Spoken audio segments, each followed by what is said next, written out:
জুলাই সনদ বাস্তবায়ন আদেশ এটা বেআইনি রাষ্ট্রপতি তো আপনার কোনো সমস্যা করছে না কোনো কাজে 133টা অধ্যাদেশ রাষ্ট্রপতিকে দিয়ে স্বাক্ষর করেছেন, এমনকি একটা বেআইনি আদেশও সই করিয়েছেন।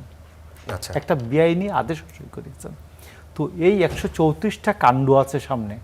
কোনটা বেআইনি ভাই?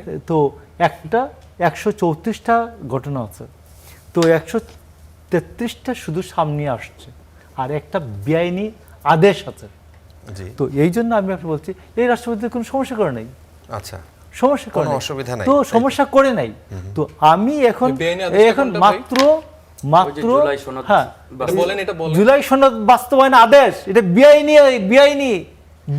টোটালটা বেআইনি। বলতে হবে। তাহলে বিএনপি সরকার কি বলতে ভাই? টোটালটা আপনার বেআইনি। বিএনপি সরকার তো তাহলে অবৈধ হয়ে এই যাবে। বর্তমান বিএনপি সরকার বিএনপি সরকার না, আদেশটা না না যদি আমি অবৈধ বলতেছি হয়, মানে এই হ্যাঁ, সরকার বৈধ no, না অবৈধ? আদেশ দ্বারা তো নির্বাচন হয় নাই। মানে নির্বাচনটা করতে গেছে নির্বাচনটা আসছে কোত্থেকে আসছে? সংবিধান পড়ছেন 73 অনুচ্ছেদ একবার দেখেন, না, অন্তত 50 বার 73 অনুচ্ছেদ দেখেন। কি লেখা আছে না বলেন না তো? 73 অনুচ্ছেদ দেখেন। বলেন না, আপনি বলেন, আমরা দর্শক আচ্ছা। তো আমাকে বলতে দেন। আচ্ছা, আমার হাতে সময় না, 73 না না আজকে আমাদের আমি শেষ আপনাকে করতে বলি হবে। জি। 73 অনুচ্ছেদে আছে যে সংসদের মেয়াদ কতদিন হবে, সংসদ ভাঙ্গিয়া গেলে কি অবস্থা আচ্ছা, হবে। সেটা কোনো ক্রাইটেরিয়া তো ফুল হয়নি, সংসদের fulfill হয়নি চেহারা ভাই। যদি 190 কার্য দিবস অনুপস্থিত থাকেন তাইলে কি হবে। জি।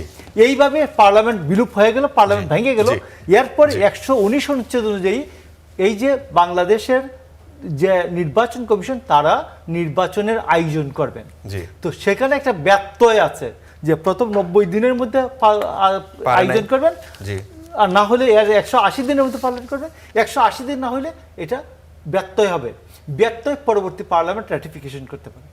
তো এই জন্য আমি আপনাকে বলছি যারা মুখস্থ শিখিয়ে দেন যে আদেশের উপর বেস করে পার্লামেন্ট নির্বাচন হয়েছে, ইটস নট রাইট। এটা আচ্ছা, টোটালি আচ্ছা, আমি একটু বলি অনেক যে ধন্যবাদ। আমি আমাদের হাতে 30 সময় সেকেন্ড নাই। একটু সময় দেন, এটা 10 সেকেন্ড। আচ্ছা, 30 সেকেন্ড।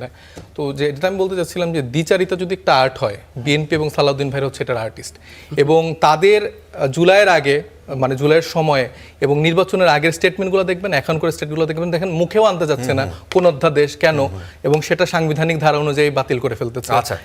আনতে পারছে না। আচ্ছা। এবং আবার দেখেন যে স্বাধীনতা অনেক ধন্যবাদ। ঘোষককে নিয়ে যে একটা বিষয়টা পরিষ্কার। ঘোষককে নিয়ে যে একটা আলাপ উঠলো, আমাদের প্রোগ্রাম শেষ করতে হবে, পরেরটা আমরা এখানে করে নিচ্ছি। অনেক ধন্যবাদ যারা আমাদের সাথে ছিলেন আজকে।